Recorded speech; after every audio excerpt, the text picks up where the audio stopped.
Good morning, everybody. So we're going to try something a little bit different today. You're going to join me in experiencing the different ways that I receive messages from animals. So the first thing I'm going to ask you to do is to picture your animal. And if you don't have an animal, just picture a friend's animal. Picture it in your head. Okay, so I'm just going to think of one of my cats. Okay, so it's half and half, and he's a black and white cat. I know he's got a white nose, but the rest of him is black, and he's got this kind of like Zorro mark on his face. I can picture him clearly in my mind's eye. So can you at the moment picture that animal? Of course you can, yeah, because you've seen that animal before, and you remember what it looks like, and you can picture it in your mind's eye. So that's one way that I get messages from animals, is I get pictures of things, and there'll be things that I've not seen before. Okay, so that's one way, is just a still image. Now think about that animal again, and think about it actually doing something.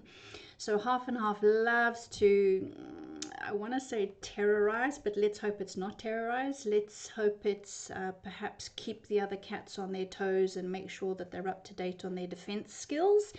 So he charges after them and he pounces on them, and they have like a rough and tumble, and always ends up in them running away and him kind of strutting around with a big bushy tail. But I can picture, it's like a little mini movie, isn't it? You watch something happening with that animal. You watch them running, or you watch them eating, or in this case you watch them pouncing on another cat. You watch them doing something, playing with a toy, running on the beach, jumping up to catch a frisbee or something. But whatever it is, it's like a mini movie. So that's another way that I receive messages from animals. If I ask them about a scenario, sometimes I get a little movie that plays out, and that gives you a little bit more context, because you can't always get a huge amount of context with a still image, so you have to kind of ask for more details. But the little mini movies are quite useful. So another way I receive messages is through emotions. So let's say, think again about that animal, and think about that animal doing something with you or for you that makes you feel happy. It makes you feel loved, or in this case, it makes me feel a little bit frightened, because when half and half chases the other cats, I always kind of think, oh no, is it vicious? And then I go, no, he's just being how he is. Okay, nobody gets hurt, nobody squeals. But that emotion that arises because of that is an emotion that's come through as a result of something that you're experiencing. So that's another way that I receive messages from animals. If I ask them about a situation, I can all of a sudden feel very, very happy. I can all of a sudden feel overwhelmed and sad. I can even feel frightened. I can feel curious. Well, I can feel all range of emotions, but I know that they haven't come from me, because I'm sitting there being neutral, asking a question, and all of a sudden I'll feel a certain way. Yes, it can be overwhelming sometimes, and I have had to ask animals just a few times. Thankfully, it doesn't happen often. Okay, thank you very much. I understand what you mean, and now I'm happy to to hand that emotion back to you, which you can do, because animals are cool.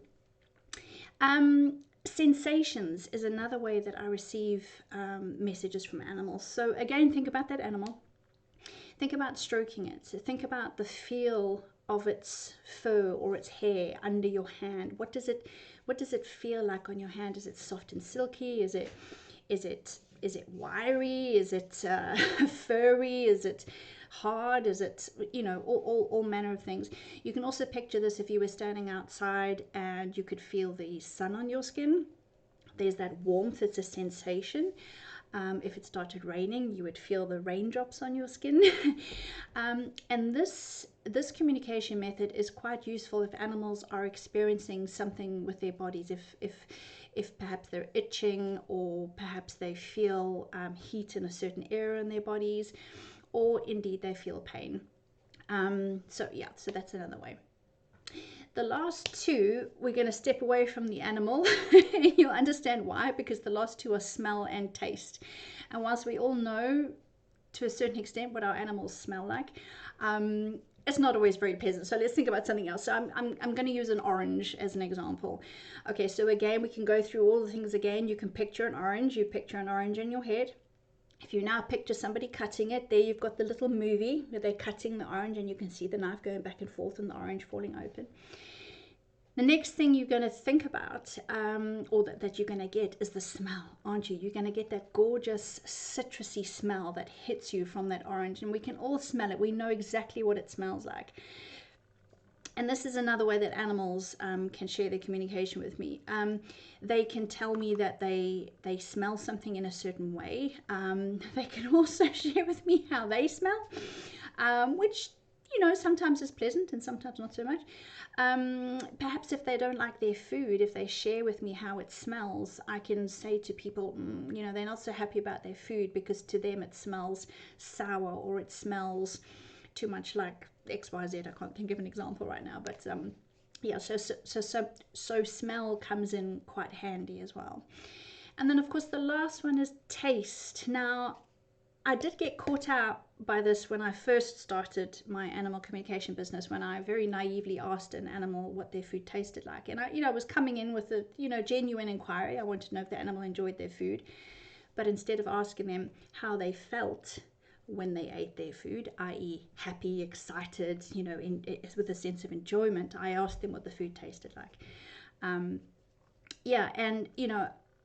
Bizarrely, I could taste the food, but I could also taste I could also feel the emotion associated behind that tasting. But it did take me by surprise.